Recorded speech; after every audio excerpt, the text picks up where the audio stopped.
Good afternoon. Good afternoon. Here we are, 3 weeks later.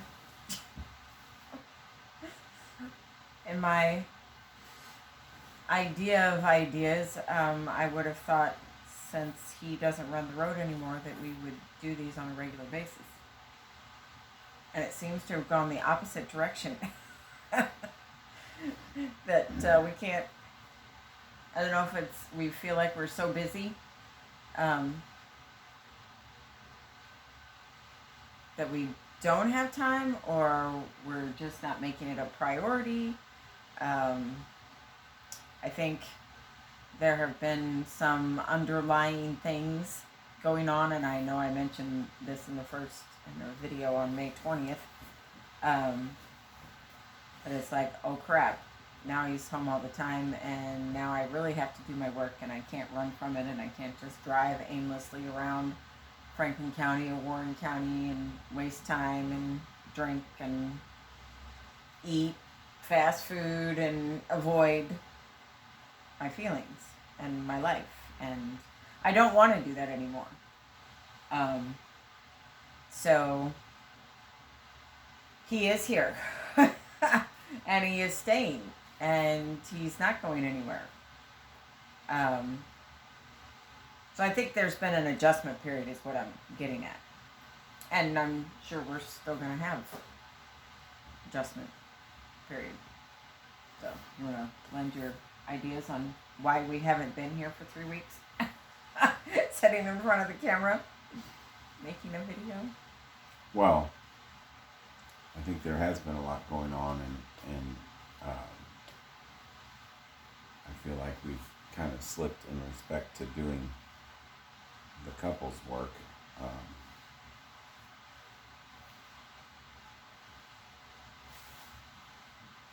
I still think we're doing pretty well. I started the 75 hard. I'm on my day 28. Yes, and that goes along the individuation thing and him taking care of himself and self-love and all those things. Self-care. But we didn't get to running through this book, which helps us to stimulate the work that we're trying to share in the moving forward of our individuation and our and we have been couple. Talking for the last hour. Yeah. Which helps me. I need more of that. Otherwise, we just get in that rut of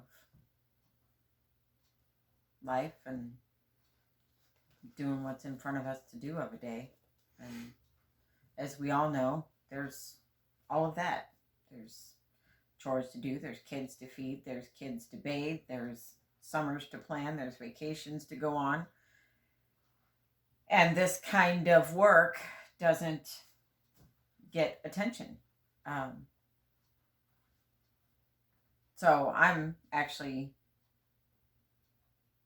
willing to recommit and have witnesses, you all out there in video land. The hundreds of thousands of our throngs of fans. Do you want hundreds of thousands of fans? I don't. Not really. I mean, I just want people to have a little bit of value in their own life, and however many people it touches is... Learn from your experience. Yeah. I need to learn. Yeah, to make life better so that you don't stay on autopilot until the day you die. Yeah, autopilot sucks. Have a deeper experience of this lifetime. That's what I'm after. So it's been 3 weeks and we kind of just did a review of this chapter 7. We had read it. I don't know if we started maybe 2 weeks ago. Probably. Meet Your Inner Child, chapter 7 in our How to Do the Work book. We got 2. Yeah, he needs his own, because what we found out in this chapter this week is interesting. I've done lots of writing and note-taking and insights happening and stuff, and he's had, well, you can share. I have, in the entirety of the chapter, I have one little line that got underlined. which I assume is, well, it's pretty damned appropriate, but it's like, okay, I don't know if I was just checking out or pretending as if none of that was appropriate for me or whatever. Well, he wants to move on. I do want to move on. That's my words too, not hers alone. Yeah. Sometimes I don't want people to think that that you're speaking for me. No, that's part of the individuation process that we've been doing, and some of the epiphany work that I've had go on is that in order for me to feel safe, ever since we were 15 and 17, I've been the controller. I control everything, and I have not allowed him nor the children that I've realized in the last 6 months to a year. I've kept that vice grip on the emotional part of our family, and I have not allowed him to have his own experiences, either with the children, or I've noticed recently, since I had this epiphany, that I don't allow him to individuate. I don't allow him to be himself. That there are times when I want to control everything that he does, everything that he says. Don't go out there and say those things. Don't be like that. Don't behave that way. Don't talk to the children who are all grown adults now in a certain way. And it's been an interesting thing, and I think it's probably, now that I'm thinking of it, since he's gotten off the road, really a challenge for me to look at that always and just allow him to have his experience. He needs to have his experience. I don't need to be in control of it. I don't want to be in control of it anymore. And it's hard. It's hard to sit back and just allow. But we're in that space. But he only underlined one thing in the chapter. And we don't know what exactly that means. If he is shut off from his inner child, or if he thinks his inner child is all fine, or just is in denial, or just doesn't want to do that part, or whatever. I don't know. I know in the last hour that we've been talking, there's a lot in this chapter that I need to go back personally and just really journal on and sit with, pieces that I just really need to sit with and feel. So part of this is looking at the wounds, and there's so much I want to talk about, but I don't want to go more than 20 minutes or so.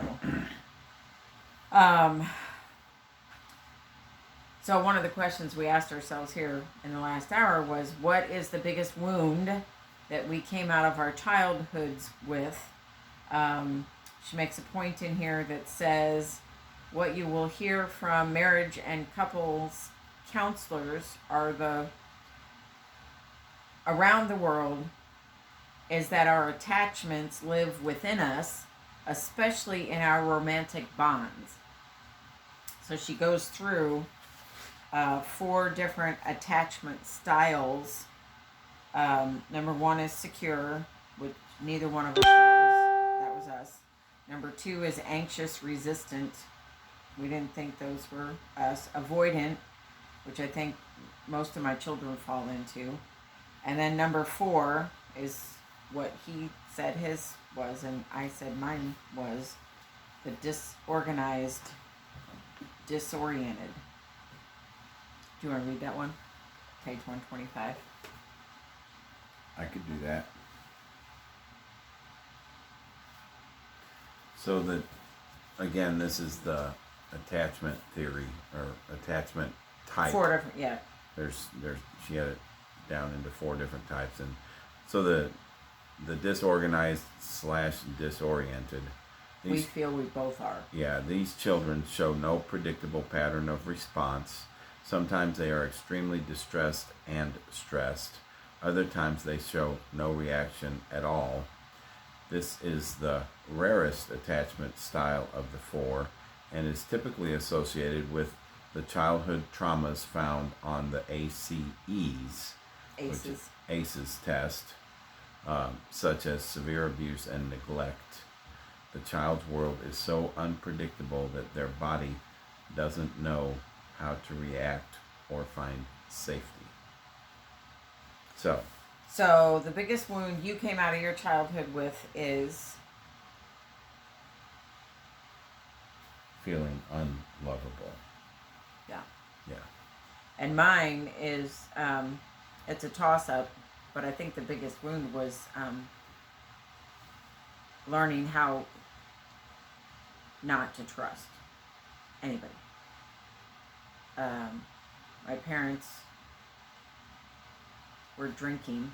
Drinking tends to lend itself to behaviors that are not trustworthy. right, that are not what's the word I'm looking for? Not congruent. Consistent. Yeah, consistent. Thank you. You know, when you come home from school of a day and your mother's already drunk, and that for a good part of my childhood, the younger part of my childhood, where you're developing things like trust, you come home and don't know what shape mom's going to be in, and dad doesn't get home for a couple hours. That and not feeling, and I don't know if the not feeling is a wound or not exactly. So I'm still investigating what exactly a wound is. But wounds of our inner child are carried into adulthood, and especially comes out in our romantic bonds with each other. Okay. Well, go back to this whole disoriented attachment that we both feel like we have. I asked the questions, what was safe? Where did I find safety? And we kind of had a little discussion about that. I didn't feel safe at the babysitters. That's where most of my abuse happened when I was a kid. It also happened at family parties that men would say, "Oh, Amy needs to go to the bathroom," and what, I'm 2 or whatever. I don't even remember how old. I'll take her. I'll take her, and they take me, and then they take me into the bedroom instead of just the bathroom, or in the bathroom, or whatever. So I didn't have safety in many places. Some people would say school was a safe place because abuse would be happening at home. So school was a safe place, but I also had abusers at school. So I really kind of, looking back, feel like I didn't have a safe place really at all. And you can go into where you felt safe or didn't.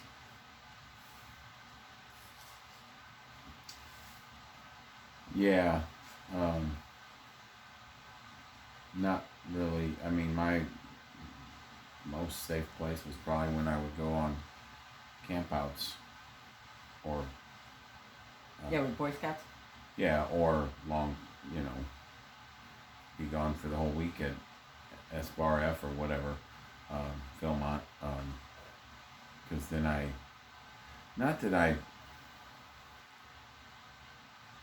the safety became less of a thing when I got bigger. Because I don't think my dad was emotionally abusive, not physically.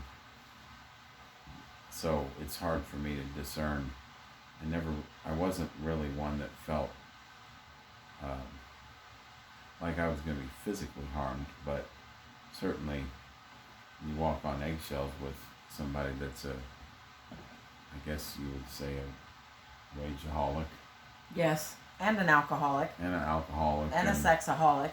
And just an overall bastard in a lot of ways. It's hard to... So talk about your wound in regards to safety. The not feeling lovable and what happened. Well, when your mother left. Yeah, the unlovable was really as a result of my mother leaving us with him Brad was 6 or 7. I don't know. And they the children referred to him as the monster. Yeah, we did. So when it says here in this disorganized, disoriented attachment style, the child's world is so unpredictable that their body doesn't know how to react or find safety.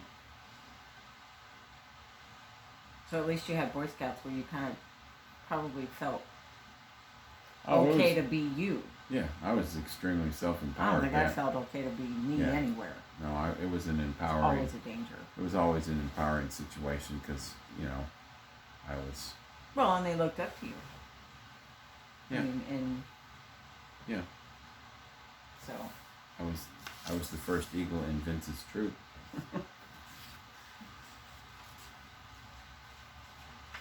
All right. And then Clay got around to it. So here I am with my Eagle banquet pictures. I waited until I was at Mizzou because he and I did our banquet together, and I didn't fit in my pants. Kind of disturbing. I remember that ceremony. That was a long time ago. Yep. All right, so when she goes into, and this, like I said, this chapter for me is really deep, and I need to spend time with it. Introducing the inner child, and she goes into, no matter how emotionally receptive I believed I was being, I didn't feel connected to people. Let me go back. I'm just going to read. Introducing the inner child. When I was a child, I never looked overwhelmed. I appeared as if nothing ever bothered me. I'd get a faraway look on my face, and it was as if Nicole had left the room, yet I remained physically present. In fact, I had such big emotions that they nearly erupted out of my pores. I didn't know how to feel with those powerful feelings, so I didn't know how to deal with those powerful feelings, so I learned how to distance myself from them as a survival mechanism. I believe that is exactly what I did. The more I practiced disengagement, the better I got at negating my interior world. I distanced myself from myself, my body, my sensations, my feelings. I got into my spaceship to protect myself from the consistently overwhelming experiences, and I think that's probably where I lived for most of my childhood. Others described me as laissez-faire and aloof. I internalized those descriptors. I truly believe that I was an unemotional person, that being unaffected was a part of my core being. Just to be aware. Of time? If you want to do 20 minutes. Yeah. We need to. Okay. Maybe not necessarily read it all. Well, no, but this is important. Okay. This is me. This is my life. There was a fire hidden deep down, and I couldn't access it or even identify it. Instead, I felt detached, removed, and unable to find pleasure or joy in anything. I would go on to use substances to externally engineer my disengagement from reality. And I remember distinctly, 3 or 4 years ago, it was like, okay, take the rose-colored glasses off. And I really had to start to look at my life and how it was turning out. No matter how emotionally receptive I believed I was being, I didn't feel connected to people. Though I could have fiery blow-ups with partners, I was terrified that they would leave me. Most of the time, I was detached, avoidant, and unresponsive. It was as if I learned not to love anything too much, which is the sentence he underlined, because if I truly loved something, it could be taken away from me. And then she goes on to talking about how I made myself into a person who not only didn't know her own needs, but didn't have any needs. And I remember thinking, I don't have any need. I don't need anything from anybody.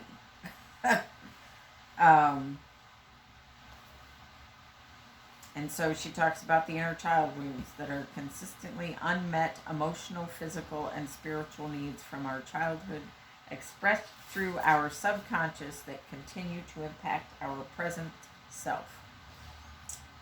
So she goes through the 7 inner child archetypes: the caretaker, the overachiever, the underachiever, the rescuer, protector, the life of the party, the yes person, and the hero worshiper. And she says our romantic partners tend to activate our wounds at the most intense levels. Though we can be emotionally activated by anyone in our lives who touches our wounds, those that we are romantically involved with seem to really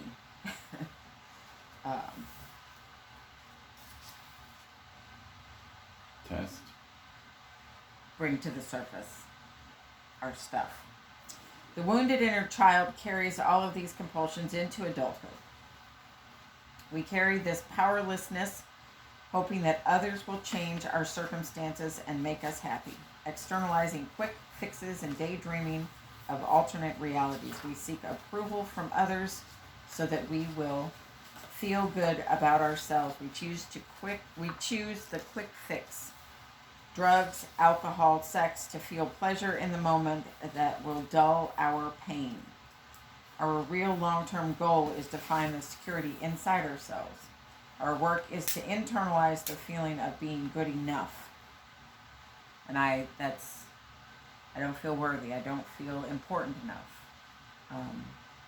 I don't feel like I matter. A state of okayness that is not reliant on others. How can we begin to get to that place? This is the question at the heart of our inner child work. And Roger and then she goes into meet your inner child. And then doing the work, she goes into looking at those different archetypes. And that's what we're in the process of doing now, is looking at those. And then she has an affirmation here. I see you, I hear you, I love you always. And we kind of talked about that before the video. If we wanted to do a 100-day shift chart. On the mirror exercise, instead of I love you, saying that to the mirror, set a timer for 3 minutes.